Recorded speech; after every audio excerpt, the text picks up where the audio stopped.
മാധുരപൂർണ്ണ പ്രശോഭിതം ഈ ജീവിതം, ആർദ്രമാം ദൈവസ്നേഹം നിറയും പൂവനം. മാധുരപൂർണ്ണ പ്രശോഭിതം ഈ ജീവിതം, ആർദ്രമാം ദൈവസ്നേഹം നിറയും പൂവനം. സ്നേഹദീപനാളമായി വിളങ്ങും ധന്യജീവിതം.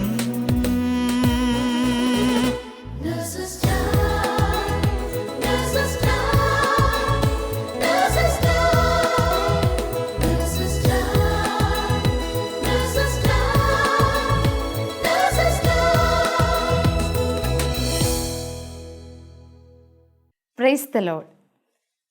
ദുഃഖവും നിരാശയും നിറഞ്ഞിരിക്കുന്ന എല്ലാ ഹൃദയങ്ങളിലും ഈശോയുടെ സ്നേഹവും സമാധാനവും നിറയട്ടെ എന്ന പ്രാർത്ഥനയോടെ എല്ലാ ശാലോം പ്രേക്ഷകരെയും നഴ്സസ് ടൈമിലേക്ക് വളരെ സ്നേഹത്തോടെ സ്വാഗതം ചെയ്യുന്നു.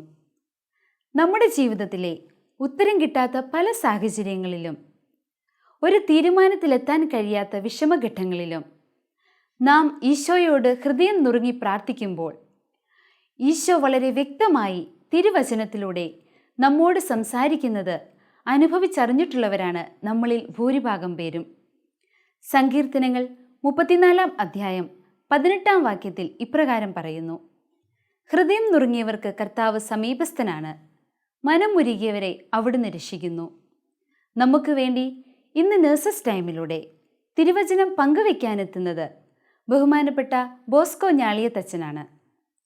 നമ്മൾ ഇന്നീ കേൾക്കുന്ന തിരുവചനം നമ്മുടെ ഹൃദയത്തിൽ ധ്യാനിച്ച് ധാരാളം ഫലങ്ങൾ പുറപ്പെടുവിക്കട്ടെ എന്ന് നമുക്ക് പരിശുദ്ധാത്മാവിനോട് ആത്മാർത്ഥമായി പ്രാർത്ഥിക്കാം. പിതാവിൻ്റെയും പുത്രൻ്റെയും പരിശുദ്ധാത്മാവിൻ്റെയും നാമത്തിൽ ആമേൻ.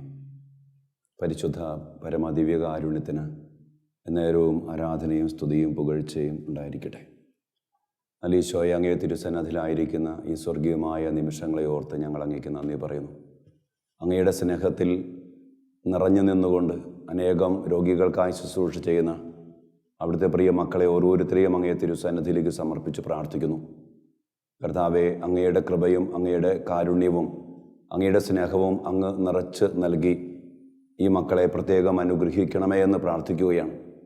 ഈ മക്കളോട് കൂടി ആയിരിക്കുന്ന ഈ സ്വർഗീയമായ നിമിഷങ്ങളിൽ അവിടുത്തെ പരിശുദ്ധാത്മാവിൻ്റെ വലിയ ശക്തി, ചൈതന്യം അവിടുന്ന് ഈ മക്കളിലേക്ക് അവിടുന്ന് നിറയ്ക്കണമേ എന്ന് പ്രാർത്ഥിക്കുന്നു. നല്ല തമ്പുരാനെ, അങ്ങയുടെ വചനത്തിൻ്റെ ജീവനും ആത്മാവും കൊണ്ട് നിറയപ്പെട്ട് ജീവിക്കേണ്ടവരാണ് ഞങ്ങളൊക്കെ. അങ്ങയുടെ വചനം മാംസം ധരിച്ച ജീവിതം അനേകം മക്കൾക്ക് രക്ഷാകരമായി തീരത്തക്ക വിധം അവിടുന്ന് ഒരുക്കണമേ എന്ന് പ്രത്യേകമായിട്ട് പ്രാർത്ഥിക്കുന്നു. അതിനായിട്ട് ഈ മക്കളെ ഓരോരുത്തരെയും അങ്ങയുടെ ദിവ്യകാരുണ്യ ഹൃദയത്തിന് പ്രതിഷ്ഠിച്ചുകൊണ്ട് അങ്ങയുടെ തിരുവചനത്തിൻ്റെ ജീവനും ആത്മാവും ശക്തിയും നിറയപ്പെടാൻ സമർപ്പിച്ചുകൊണ്ട് പ്രാർത്ഥിക്കുന്നു. അമ്മേ മാതാവേ, വചനത്തിന് പരിപൂർണമായിട്ടും ഇതാ കർത്താവിൻ്റെ ദാസി നിൻ്റെ വചനം പോലെ ഭവിക്കട്ടെ എന്ന് പറഞ്ഞ അമ്മയോട് ചേർത്ത് ഈ മക്കളെ ഓരോരുത്തരെയും സമർപ്പിച്ചുകൊണ്ട് പ്രാർത്ഥിക്കുകയാണ്. അമ്മേ, മാധ്യസ്ഥം വഹിക്കണമേ. ആമേൻ. ഈശോയിൽ ഏറ്റവും സ്നേഹമുള്ള പ്രിയ സഹോദരങ്ങളെ, ആതുര സേവന രംഗത്ത് കർത്താവിൻ്റെ സ്നേഹത്തിൻ്റെ കാരുണ്യത്തിൻ്റെ നിറവിൽ ശുശ്രൂഷ ചെയ്യുന്ന നിങ്ങളെല്ലാവരെയും ഈശോയുടെ നാമത്തിൽ അനുഗ്രഹിച്ച് ആശീർവദിച്ച് പ്രാർത്ഥിക്കുകയാണ്. ഈ സ്വർഗീയമായ നിമിഷങ്ങളിൽ കർത്താവിൻ്റെ തിരുവചനത്തിലൂടെ നമ്മുടെ ജീവിതങ്ങളെ ഒന്ന് ക്രമപ്പെടുത്തുവാനും കൂടുതൽ ദൈവിക ജീവൻ്റെ സമൃദ്ധിയിലേക്ക് നിറയ്ക്കുവാനും ദൈവമായ കർത്താവ് നമ്മെ ചേർത്ത് പിടിച്ചിരിക്കുന്ന സ്വർഗീയമായ നിമിഷങ്ങളാണ് ഈ നിമിഷങ്ങൾ. നമുക്കറിയാം, നമ്മുടെ ജീവിതം അനുഗ്രഹിക്കപ്പെടുക സ്നേഹിക്കുമ്പോഴാണ്. ഈശോ പറഞ്ഞു, നിങ്ങൾ ലോകമെങ്ങും പോയിട്ട് എൻ്റെ സുവിശേഷം പ്രസംഗിക്കുക. പ്രിയപ്പെട്ടവരെ, ഈശോയുടെ ആ വലിയ സുവിശേഷ പ്രഘോഷണം എന്ന് പറഞ്ഞാൽ സ്നേഹത്തിൻ്റെ ഒരു നിറവാണ്. അതായത് നമ്മുടെ ജീവിതം അനുഗ്രഹിക്കപ്പെടുന്നത് നമ്മൾ സ്നേഹിക്കുമ്പോഴാണ്, മറ്റുള്ളവരിലേക്ക് ഈ തമ്പുരാൻ്റെ സ്നേഹം പകർന്നു കൊടുക്കുമ്പോഴാണ്. പ്രത്യേകിച്ച് ആതുര സേവന രംഗത്ത് ഒത്തിരിയേറെ തീഷ്ണതയിൽ, തീവ്രതയിൽ, തമ്പുരാൻ്റെ സ്വന്തം കരുത്തോടെ, അഭിഷേകത്തോടെ നിങ്ങൾ ശുശ്രൂഷ ചെയ്യുമ്പോൾ ഈ സ്നേഹത്തിൻ്റെ ശക്തി നിറയപ്പെട്ടവരായിട്ട് തീരുവാൻ നിങ്ങൾക്കും നമുക്കൊക്കെ സാധിക്കണം. ഏത് ജീവിതാന്തസ്സാകട്ടെ, ഏത് ജീവിത മേഖലയാകട്ടെ, അത് അനുഗ്രഹിക്കപ്പെടുന്നത് സ്നേഹിക്കുമ്പോഴാണ്. സ്നേഹിക്കുക എന്ന് പറഞ്ഞാൽ ജീവിതത്തിൻ്റെ അടിസ്ഥാനമാണ്. ഇങ്ങനെ പറയാറുണ്ട്, ജീവിക്കുക ഈസ് ഈക്വൽ ടു സ്നേഹിക്കുക ഈസ് ഈക്വൽ ടു ജീർണിക്കുക എന്നാണ് അർത്ഥമെന്ന്. പ്രിയപ്പെട്ടവരെ, മനുഷ്യൻ്റെ ജീവിതം അനുഗ്രഹിക്കപ്പെടുന്നത് സ്നേഹിക്കുമ്പോഴാണ്. ഇനി സ്നേഹിക്കുക എന്ന് പറഞ്ഞാൽ അതിൻ്റെ അർത്ഥം ജീർണിക്കുക എന്ന് കൂടി അർത്ഥമുണ്ട്. നമ്മൾ ജീവിക്കുമ്പോൾ മറ്റുള്ളവർക്ക് ഒരു അനുഗ്രഹമായി മാറണം. അപ്പോൾ കുടുംബജീവിതത്തിലാകട്ടെ, പൗരോഹിത്യ ജീവിതത്തിലാകട്ടെ, ആതുര സേവന രംഗത്തിലാകട്ടെ, അത് സ്നേഹത്തിൻ്റെ ഒരു മുറിയപ്പെടുന്നൊരു അനുഭവമുണ്ട്. അവിടെ ജീർണതകളുണ്ട്, അവിടെ സഹനങ്ങളുണ്ട്. തീർച്ചയായിട്ടും എനിക്കറിയാം, നഴ്സസായിട്ട് വർക്ക് ചെയ്യുന്ന നിങ്ങളൊക്കെ ഒത്തിരിയേറെ കഷ്ടപ്പെടുന്നവരാണ്, ഒത്തിരിയേറെ മുറിയപ്പെടുന്നവരാണ്, ഒത്തിരിയേറെ വേദനകൾ ഏറ്റെടുക്കുന്നവരാണ്. അതുകൊണ്ട് തന്നെ സ്നേഹത്തിൻ്റെ ഒരു വലിയ അനുഭവം നിങ്ങൾ ഓരോ ദിവസവും ഓരോ നിമിഷം അനുഭവിക്കുന്നവരാണ്. അതുകൊണ്ടാണ് ഈശോ പറഞ്ഞ്, ഞാൻ നിങ്ങളെ സ്നേഹിച്ചതുപോലെ നിങ്ങളും പരസ്പരം സ്നേഹിക്കണം. ഈശോ സ്നേഹിച്ചത് എങ്ങനെയാണ്? ദിവ്യകാരുണ്യ ഈശോ നമ്മെ സ്നേഹിച്ചത് നമുക്ക് വേണ്ടി മുറിയപ്പെട്ടിട്ടാണ്. നമുക്ക് വേണ്ടി തൻ്റെ അവസാനത്തുള്ള രക്തവും ചിന്തിക്കൊണ്ടാണ് ഈശോ നമ്മെ സ്നേഹിച്ചത്. അതുകൊണ്ട് തന്നെ നമ്മൾ സ്നേഹിക്കുമ്പോൾ മറ്റുള്ളവർക്ക് വേണ്ടി മുറിയപ്പെടാനുള്ള വലിയ ഒരു വിളിയുണ്ട്. അതുകൊണ്ട് തന്നെ നമ്മുടെ ജീവിതത്തിൽ സ്നേഹത്തെക്കുറിച്ച് പറയുമ്പോൾ പറയാറുണ്ട്, love is A painful exodus എന്നാ പറയാം.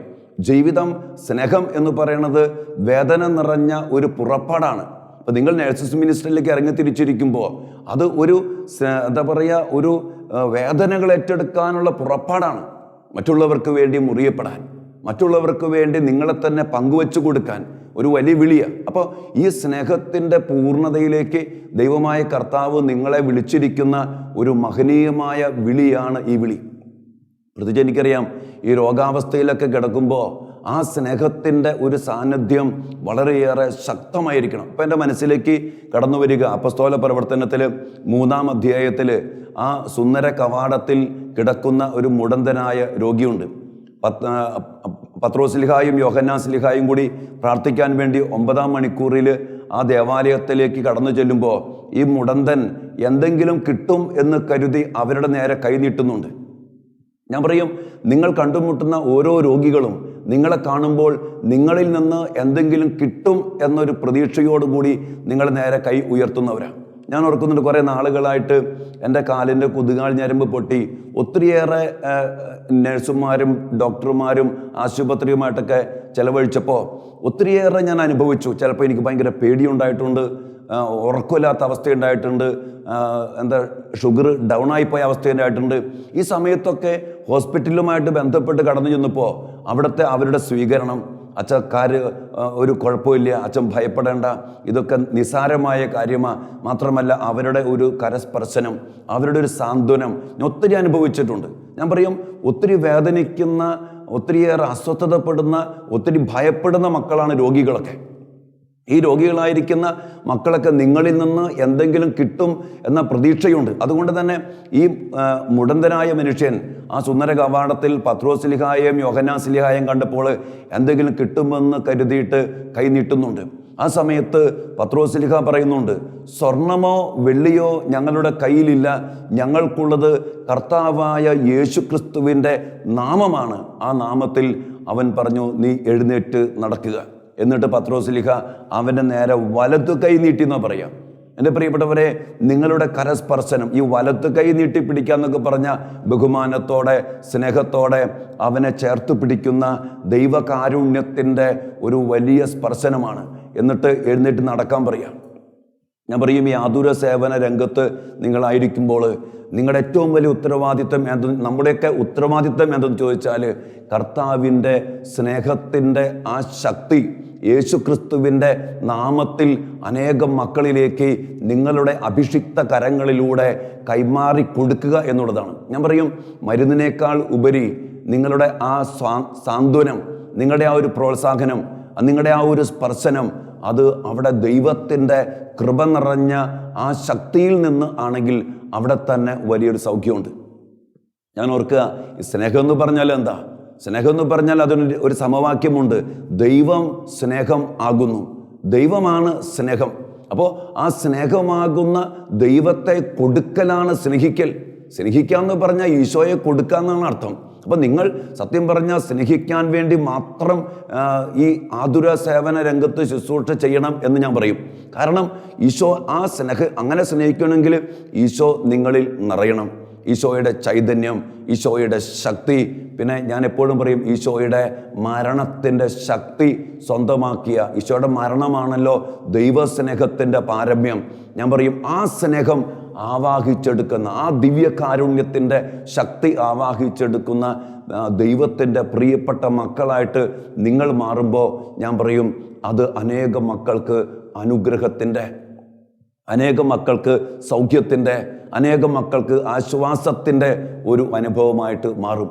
അതിന് നിങ്ങൾക്ക് സാധിക്കത്തക്ക വിധത്തിൽ എൻ്റെ പ്രിയ സഹോദരങ്ങളെ, നിങ്ങൾ ഈശോയോട് ചേർന്ന് നിന്ന് ഈശോ ആകുന്ന, സ്നേഹം ആകുന്ന ആ കാരുണ്യത്തെ നിറച്ചെടുത്തുകൊണ്ട് ദൈവത്തിൻ്റെ തിരുസന്നിധിയിൽ നിങ്ങൾ മറ്റൊരു ക്രിസ്തുവായിട്ട് മാറണം. മറ്റു ക്രിസ്തുവായി മാറാമെന്ന് പറഞ്ഞാൽ ഈശോയുടെ സ്നേഹം ആവാഹിച്ചെടുത്ത, ഈശോയുടെ ജീവൻ ആവാഹിച്ചെടുത്ത, ഈശോയുടെ ശക്തി ആവാഹിച്ചെടുത്ത, ഈശോയുടെ കരത്തിൻ്റെ മുറിവ് ആവാഹിച്ചെടുത്ത സാന്നിധ്യങ്ങളായിട്ട് മാറുവാൻ നിങ്ങൾക്ക് സാധിക്കണം. ഈശോയെ കണ്ടു ഈശോ പറഞ്ഞു, ഞാൻ വന്നിരിക്കുന്നത് രോഗികളെ തേടിയ, ആരോഗ്യമുള്ളവർക്കെല്ലാം വൈദ്യനെ കൊണ്ട് ആവശ്യം. ഞാൻ പറയും നിങ്ങളുടെ അരികിലേക്ക് വരുന്ന ഓരോ മക്കളും ഒത്തിരി വേദനിക്കുന്നവരാണ്, അവർ രോഗികളാണ്. ആരോഗ്യമുള്ളവർക്കല്ല നിങ്ങളെ കൊണ്ട് ആവശ്യം. ഞാൻ ഓർക്കുന്നുണ്ട് ഈ കാലഘട്ടത്തിൽ എനിക്ക് എന്നെ വേദനിപ്പിച്ചൊരു അനുഭവമുണ്ട് ഈ നേഴ്സസ് മിനിസ്ട്രിയിൽ. അതായത് ഇവിടെ സംഭവിച്ചത്, ഞാനൊരു ദിവസം എനിക്ക് രാത്രി ഉറക്കമില്ലാണ്ട് ആകപ്പാടെ അകാരണമായ ഭയം. ഞാൻ അച്ഛനാണെങ്കിലും ഭയങ്കര ഭയം എനിക്ക് വരിക. ഈ ഭയത്തിൻ്റെ ഒരു അവസ്ഥയിൽ ഞാൻ ആശുപത്രിയിൽ ചെന്നപ്പോൾ ഒരു നേഴ്സ് പറഞ്ഞു അച്ഛന് ഭയങ്കര പേടിയാണ്, അച്ഛൻ വെറുതെ അങ്ങനെ ഒരുമാതിരി വേദനിപ്പിക്കുന്നു. ഞാൻ പറഞ്ഞു എനിക്കൊന്നും പറയാൻ പറ്റില്ല, കാരണം ഞാൻ പേടിച്ചു പറിച്ച് ചെല്ലുന്നത്. ആ സമയത്ത് പിന്നീട് അതിനുശേഷവും ആ ഹോസ്പിറ്റലിൽ പോകാൻ വരെ ചെറിയൊരു പേടി പോലെയാണ്. കാരണം ഇങ്ങനെ എനിക്ക് ഉണ്ടാകുമോ എന്നൊരു അവസ്ഥ. ഞാൻ പറഞ്ഞു വരിക, ഒത്തിരി വേദനിക്കുന്ന മക്കൾ, ഒത്തിരി രോഗികളായ മക്കൾ, അവരായിരിക്കുന്ന അവസ്ഥയിൽ ചിലപ്പോൾ ഒരു അകാരണമായ ഭയം, ഞാൻ പറഞ്ഞില്ല എനിക്ക് പേടിക്കേണ്ട ഒരു കാര്യമില്ല, പക്ഷേ ഇറാഷണൽ ഫിയർ എന്ന് പറയാം, ഒരു അകാരണമായ ഭയം വരുമ്പോൾ ആ അവസ്ഥയിലും അവനെ മനസ്സിലാക്കാൻ, അവന് ക്രിസ്തുവിൻ്റെ സ്നേഹം പകർന്നു കൊടുക്കാൻ, അതിന് കാരണങ്ങളൊന്നുമില്ല, അകാരണമായ ആ സ്നേഹത്തിൻ്റെ ഒരു നിറവ്, അതാണല്ലോ കാരുണ്യം. ആ കാരുണ്യത്തിന് കാരണങ്ങളൊന്നുമില്ല, അവനെ സ്നേഹം കൊണ്ട് പൊതിയുന്ന, സ്നേഹം കൊണ്ട് നിറയ്ക്കുന്ന ദൈവത്തിൻ്റെ ആ സ്നേഹത്തിൻ്റെ സാന്നിധ്യമായി മാറുവാൻ ദൈവം നിങ്ങളെ പ്രത്യേകം വിളിച്ചു. പിന്നെ ഞാൻ പറഞ്ഞില്ലേ, നിങ്ങളൊക്കെ ഒത്തിരി ആവശ്യമുള്ളവരാണ് മാനവകുലത്തിൽ. അതുകൊണ്ട് തന്നെ ആ മാനവകുലത്തിൻ്റെ അവസ്ഥ, രോഗത്താൽ വലിയുന്ന അവസ്ഥ, ഇത് ശാരീരികമായ രോഗം മാത്രമൊന്നുമല്ല, മാനസികമായ രോഗം, കുടുംബത്തിൻ്റെ അവസ്ഥകൾ. അപ്പം അതുകൊണ്ട് തന്നെ ആ സ്നേഹത്തിൻ്റെ മറുവശം എന്ന് വേണമെങ്കിൽ പറയാം, അവരുടെ കൂടെ ഇരുന്ന് അല്പസമയമൊക്കെ ഒന്ന് ആശ്വസിപ്പിച്ച് അവരെയൊക്കെ ഒന്ന് തലോടി അവരുടെയൊക്കെ അവസ്ഥകൾ മനസ്സിലാക്കിക്കൊണ്ട് ഒരു സമ്പൂർണമായ ആ സ്നേഹത്തിൻ്റെ നിറവ് പകർന്നു കൊടുക്കാനായാൽ ഞാൻ പറയും നിങ്ങളുടെയൊക്കെ ശുശ്രൂഷ അനേകം മക്കൾക്ക് അനുഗ്രഹത്തിൻ്റെ ശുശ്രൂഷയായിട്ട് മാറും. മാത്രമല്ല നിങ്ങളൊക്കെ ഒത്തിരി ഓർമ്മിക്കപ്പെടും. ഞാൻ ഓർക്കുന്നുണ്ട്, ഒത്തിരി സ്നേഹത്തോടു കൂടി നമുക്ക് വേണ്ടി പ്രാർത്ഥിച്ച, നമ്മെ മനസ്സിൽ ആക്കിയ, ഏറ്റവും കൂടുതൽ ആ സമയത്ത് മാനസികമായ അവസ്ഥ മനസ്സിലാക്കിയ നഴ്സുമാർക്ക് വേണ്ടി ഇന്നും ഞാൻ പ്രാർത്ഥിക്കുന്നുണ്ട്. ഞാനിപ്പോൾ എൻ്റെ ഡോക്ടറെ ഓർക്കുന്നുണ്ട്. ആ ഡോക്ടറോട് ഞാൻ ഇടയ്ക്കിടയ്ക്ക് വിളിക്കും, സംസാരിക്കും, നന്ദി പറയും. എന്നും എൻ്റെ ബലിയിൽ ഞാൻ ഓർക്കും. പ്രിയപ്പെട്ടവരെ, നിങ്ങളൊക്കെ നന്ദിയോടെ ഓർമ്മിക്കപ്പെടുന്നവരാ അനേകരുടെ ഹൃദയത്തിൽ. എപ്പോൾ അവർക്ക് ആ വേദനയുടെ, ഏറ്റവും നമുക്കറിയാം, നമ്മൾ വേദനിക്കുന്ന അവസ്ഥയിൽ, രോഗികളായിരിക്കുന്ന അവസ്ഥയിൽ നമുക്ക് ഒത്തിരിയേറെ അംഗീകാരം കിട്ടണം. ആ സമയത്ത് നമുക്ക് പരിഗണന കിട്ടണം, നമ്മെ മനസ്സിലാക്കണം. ആ സമയത്ത് നിങ്ങൾക്ക് അവരെ ഈശോയെ പോലെ മനസ്സിലാക്കാൻ കഴിഞ്ഞാൽ ഞാൻ പറയും നിങ്ങളും നിങ്ങളുടെ കുടുംബവും നിങ്ങളുടെ തലമുറയും എന്നും ഓർമ്മിക്കപ്പെടും. അതുകൊണ്ട് ഞാൻ പറയും നിങ്ങളൊക്കെ അനുഗ്രഹത്തിൻ്റെ സാന്നിധ്യമായിട്ട് നിങ്ങൾക്കും നിങ്ങളുടെ കുടുംബത്തിനും തലമുറയ്ക്കും അനുഗ്രഹമായി തീരാൻ സാധ്യതയുള്ള വലിയ ഒരു ദൈവത്തിൻ്റെ വിളി സ്വീകരിച്ചവരാണ് നിങ്ങളൊക്കെ.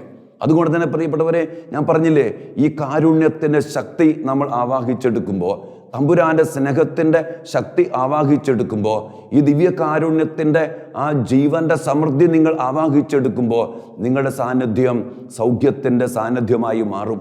നിങ്ങളുടെ കരസ്പർശനം അനേകം മക്കൾക്ക് ആശ്വാസത്തിൻ്റെ, കരുതലിൻ്റെ അല്ലെങ്കിൽ കരുത്തിൻ്റെ അനുഭവമായിട്ടും. അതാണ് ഈ പത്രോസ് ശ്ലീഹായും യോഹന്നാൻ ശ്ലീഹായും പറയുക, ഞങ്ങൾക്കുള്ളത് മറ്റൊന്നുമല്ല, നിങ്ങളുടെ കഴിവല്ല, നിങ്ങളുടെ ശക്തിയല്ല, പിന്നെയോ ഞങ്ങൾക്കുള്ളത് കർത്താവായ യേശു ക്രിസ്തുവിൻ്റെ നാമമാണ്. ആ നാമത്തിൻ്റെ ശക്തിയിൽ ഞങ്ങൾ പറയുന്നു. ഇതുപോലെ ശുശ്രൂഷ ചെയ്യാനായിട്ട് നമുക്ക് പറ്റണം. ഞാൻ പറയണ പോലെ എൻ്റെ പൗരോഹിത്യത്തിൻ്റെ അധികാരത്തിൽ കർത്താവായ യേശു ക്രിസ്തു എന്നെ ഭരമേൽപ്പിച്ചിരിക്കുന്ന പൗരോഹിത്യത്തിൻ്റെ അധികാരത്തിൽ ഞാൻ പ്രാർത്ഥിക്കുന്നു എന്ന് പറയുന്നത് പോലെ തന്നെ നിങ്ങൾക്കും പറയാൻ സാധിക്കണം, കർത്താവായ യേശു ക്രിസ്തു എന്നെ ഭരമേൽപ്പിച്ചിരിക്കുന്ന ഈ ശുശ്രൂഷയുടെ അധികാരത്തിൽ ഞാൻ പ്രാർത്ഥിക്കുന്നു എന്ന് പറഞ്ഞിട്ട് ഈ മക്കളുടെ മേൽ നിങ്ങളുടെ പരിശുദ്ധമായ കരങ്ങളും സമർപ്പിച്ച് പ്രാർത്ഥിക്കാനായിട്ട് നിങ്ങൾക്ക് കഴിയണം. പിന്നെ ഞാൻ പറഞ്ഞില്ലേ, സ്നേഹം എപ്പോഴും വേദനാജനകമാണ്. ചിലപ്പോഴൊക്കെ നഴ്സുമാരെ കുറിച്ചൊക്കെ ചിന്തിക്കുമ്പോൾ എന്തൊരു കഷ്ടപ്പാടാണ് നിങ്ങൾക്കുള്ളത്.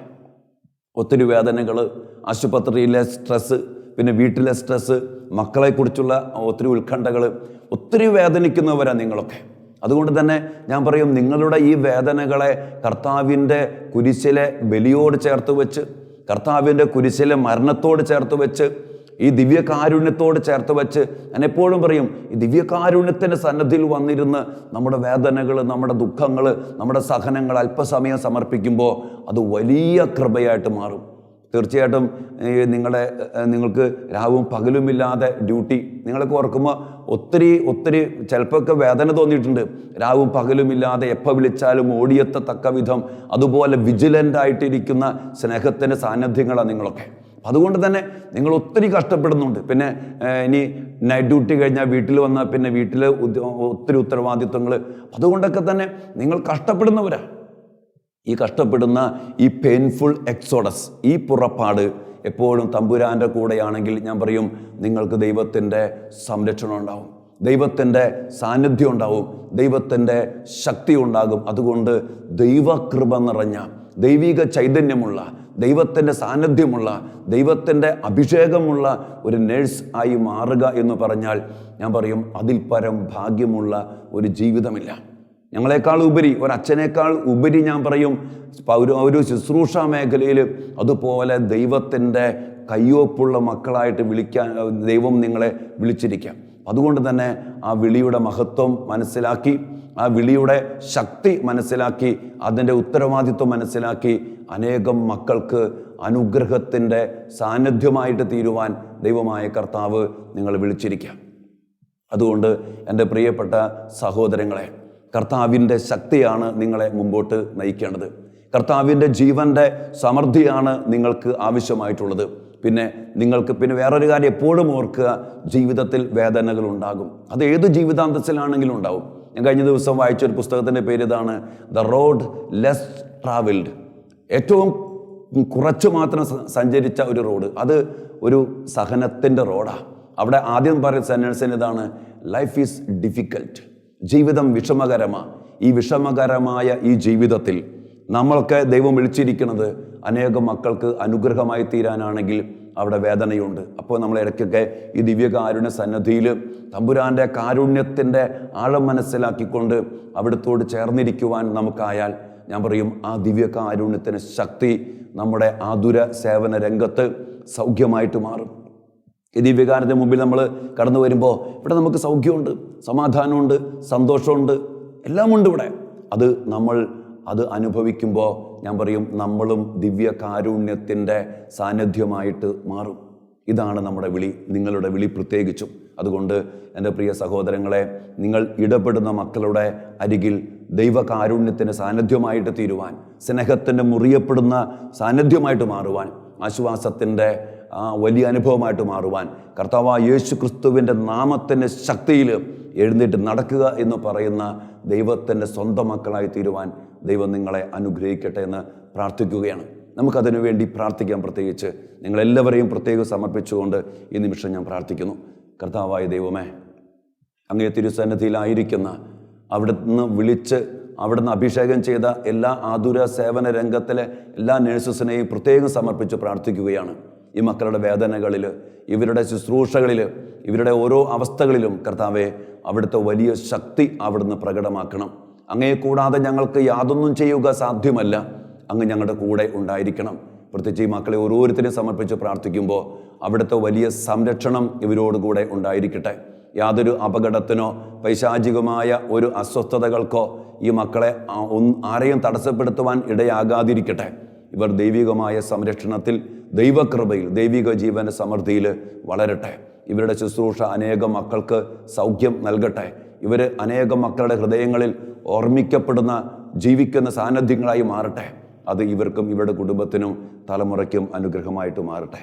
കർത്താവ് ഈശോ മിശിഹായുടെ കൃപയും പിതാവായ ദൈവത്തിൻ്റെ സ്നേഹവും പരിശുദ്ധാത്മാവിൻ്റെ സഹവാസവും കർത്താവിൻ്റെ സ്വർഗീയമായ സംരക്ഷണം നൽകി വിശുദ്ധ കുരിശിൻ്റെ അടയാളത്താൽ അവിടുന്ന് നിങ്ങളെ മുദ്രിതരാക്കി അനുഗ്രഹിക്കട്ടെ, ഇപ്പോഴും എപ്പോഴും എന്നേക്കും.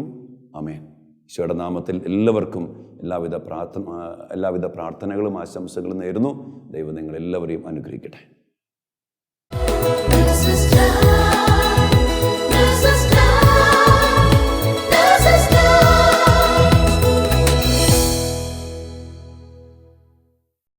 തിരുവചനത്തിൻ്റെ ശക്തിയാൽ നമ്മുടെ ആത്മാവിനെയും ശരീരത്തെയും കഴുകി വിശുദ്ധീകരിച്ച ഈശോയ്ക്ക് നമുക്ക് നന്ദി പറയാം. വചനം മാത്രം കേൾക്കുന്ന ആത്മവഞ്ചകരാകാതെ അത് ജീവിതത്തിൽ പ്രാവർത്തികമാക്കാനുള്ള കൃപയ്ക്കായി നമുക്ക് ഈശോയോട് പ്രാർത്ഥിക്കാം. ജീവിതത്തിൻ്റെ ഭൂരിഭാഗം സമയവും വേദനിക്കുന്ന രോഗികളെ ശുശ്രൂഷിക്കുന്ന നാം ഈ തിരുവചനത്തിൻ്റെ ശക്തിയാൽ പരസ്യ ജീവിതകാലത്ത് ഈശോ ചെയ്ത രോഗസൗഖ്യ ശുശ്രൂഷ നമ്മുടെ ജീവിതത്തിൽ പ്രാവർത്തികമാക്കാൻ സാധിക്കണം. അതുവഴി ഈശോയ്ക്ക് വേണ്ടി അനേകം ആത്മാക്കളെ നേടാൻ കഴിയണം. ഇനി നമുക്ക് ഒരു നഴ്സിൻ്റെ ജീവിതത്തിൽ ഈശോ ഇടപെട്ട ഒരനുഭവം ശ്രവിക്കാം. Price the Lord. എൻ്റെ പേര് ജൂലി റോബിൻ. ഞാനിവിടെ ഉമ്മൽക്കോയിനിൽ കുടുംബമായിട്ട് താമസിക്കുന്നു. ഉമ്മൽക്കോയിനിൽ ഒരു ഹോസ്പിറ്റലിൽ ജോലി ചെയ്യുന്നു. 2013 ഞാൻ ദുബായിൽ ഒരു പ്രൈവറ്റ് ഹോസ്പിറ്റലിൽ ജോലി ചെയ്യുകയായിരുന്നു. ഈ സമയത്ത് തന്നെയായിരുന്നു എൻ്റെ ഹസ്ബൻഡിന് ജോലി നഷ്ടപ്പെട്ടതും. ഞങ്ങൾ വളരെ ബുദ്ധിമുട്ടിലായിരുന്നു. സാമ്പത്തികമായി ഒരാളുടെ സാലറി കൊണ്ട് മുമ്പോട്ട് പോകുന്ന കാര്യം വളരെ ബുദ്ധിമുട്ടിലായിരുന്നു. ആ സമയത്ത് ഞങ്ങൾ ദൈവത്തെ വിളിച്ച് ഒത്തിരി പ്രാർത്ഥിച്ചു. അവസാനം ഹസ്ബൻഡ് ഒരു തീരുമാനത്തിലെത്തി, ഹസ്ബൻഡും കുഞ്ഞുങ്ങളും തിരിച്ച് നാട്ടിൽ പോകുവാനായിട്ട്. പക്ഷേ ദൈവത്തോട് വിളിച്ച് അപേക്ഷിച്ച് കിട്ടിയ ഒന്നിച്ചുള്ളൊരു കുടുംബജീവിതം രണ്ടായിട്ട് ജീവിക്കുവാൻ ഞങ്ങൾ തയ്യാറായിരുന്നില്ല. പിന്നീട് ഞങ്ങൾ ദൈവസന്നിധിയിലിരുന്ന് കണ്ണീരോടുകൂടി പ്രാർത്ഥിച്ചു. വിശ്വാസത്തോടു കൂടിയുള്ള പ്രാർത്ഥന ദൈവം കേൾക്കുമെന്ന് മത്തായി 21:22 പറയുന്നു. ഈ വചനത്തിൻ്റെ അടിസ്ഥാനത്തിൽ ഞങ്ങൾ ഉറച്ചു വിശ്വസിച്ചുകൊണ്ട് ദൈവത്തെ വിളിച്ച് കണ്ണീരോടുകൂടി പ്രാർത്ഥിച്ചു.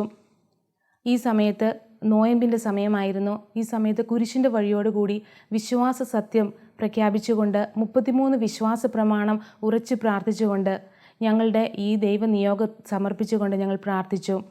ഈ സെയിം സമയത്ത് തന്നെയായിരുന്നു അബുദാബിയിലുള്ളൊരു ഗവൺമെൻറ് ഹോസ്പിറ്റലിൽ നിന്നും എന്നെ ഇൻ്റർവ്യൂവിന് വിളിക്കുകയും ഞാൻ ഇൻ്റർവ്യൂ പാസ്സാകുകയും എൻ്റെ പേപ്പർ വർക്കുകളെല്ലാം സ്റ്റാർട്ട് ചെയ്യുകയും ചെയ്തു.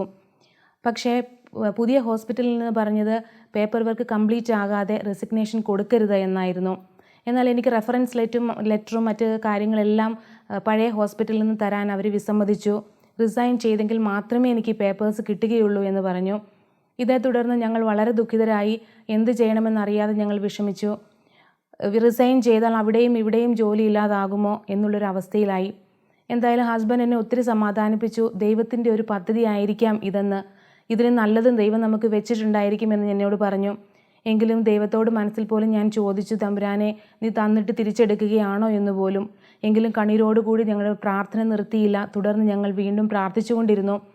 ഈ അവസരത്തിൽ തന്നെയാണ് ഉമ്മൽക്കോയിനിലുള്ള ഒരു ഹോസ്പിറ്റലിൽ നിന്നും എന്നെ ഇൻ്റർവ്യൂവിന് വിളിക്കുകയും അവിടുത്തെ ഇൻ്റർവ്യൂ ഞാൻ പാസ്സാവുകയും പേപ്പർ വർക്കുകളെല്ലാം ഒരു തടസ്സവും കൂടാതെ നടക്കുകയും ഞാനിവിടെ ജോയിൻ ചെയ്യുകയും ചെയ്തത്. നേരത്തെ ചെയ്തുകൊണ്ടിരുന്ന ജോലിയിൽ നിന്നും ലഭിച്ചുകൊണ്ടിരുന്ന ഇരട്ടി സാലറി എനിക്ക് കിട്ടത്തക്ക രീതിയിൽ ദൈവം എനിക്ക് തന്ന ജോലിക്ക് ഞാൻ നന്ദി പറയുന്നു. എൻ്റെ സഹോദരങ്ങളോട് എനിക്ക് പറയാനുള്ളത്, കണ്ണീരോട് കൂടിയുള്ള പ്രാർത്ഥനയ്ക്ക് ദൈവം ഒരിക്കലും ഉത്തരം തരാതിരിക്കുകയില്ല, ഉത്തരം തരിക തന്നെ ചെയ്യും. ഇത് എൻ്റെ ജീവിത സാക്ഷ്യത്തിലൂടെ നിങ്ങളോട് ഞാൻ വ്യക്തമാക്കുകയാണ്. Praise the Lord.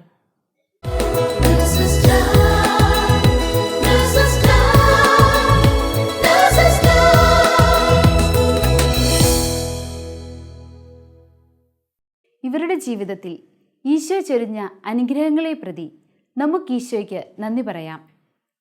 നമ്മുടെ ജീവിതത്തിലും ധാരാളം അനുഗ്രഹങ്ങൾ ഈശോ ചൊരിയട്ടെ.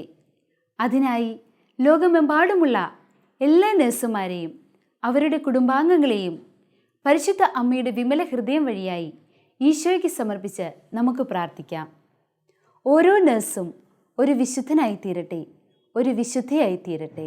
ദൈവമാതാവും ഞങ്ങളുടെ അമ്മയുമായ കന്യകാമറിയമേ, ഫാത്തിമാനാഥേ, എന്നെയും എൻ്റെ കുടുംബത്തെയും തിരുസഭയെയും മാനവകുലത്തെയും ലോകമെമ്പാടുമുള്ള നേഴ്സുമാരെയും അങ്ങേ വിമല ഹൃദയത്തിന് പ്രതിഷ്ഠിക്കുന്നു. അങ്ങേ ശക്തിയുള്ള സംരക്ഷണത്തിൽ ഞങ്ങളെ കാത്തുകൊള്ളണമേ. അങ്ങ് ഞങ്ങളുടെ നാഥയും സംരക്ഷകയുമാകണമേ.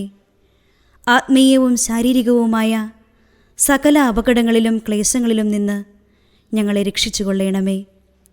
എല്ലാറ്റിലും ദൈവേഷ്ടം കണ്ടെത്തി നിറവേറ്റുവാനും യേശുവിൻ്റെ തിരുഹൃദയത്തിന് പ്രീതികരമായ വിധത്തിൽ ജീവിച്ച് സ്വർഗഭാഗ്യത്തിൽ എത്തിച്ചേരുവാനും കാരുണ്യനാഥേ, ഞങ്ങളുടെ സ്നേഹമുള്ള അമ്മേ, ഞങ്ങളെ സഹായിക്കണമേ.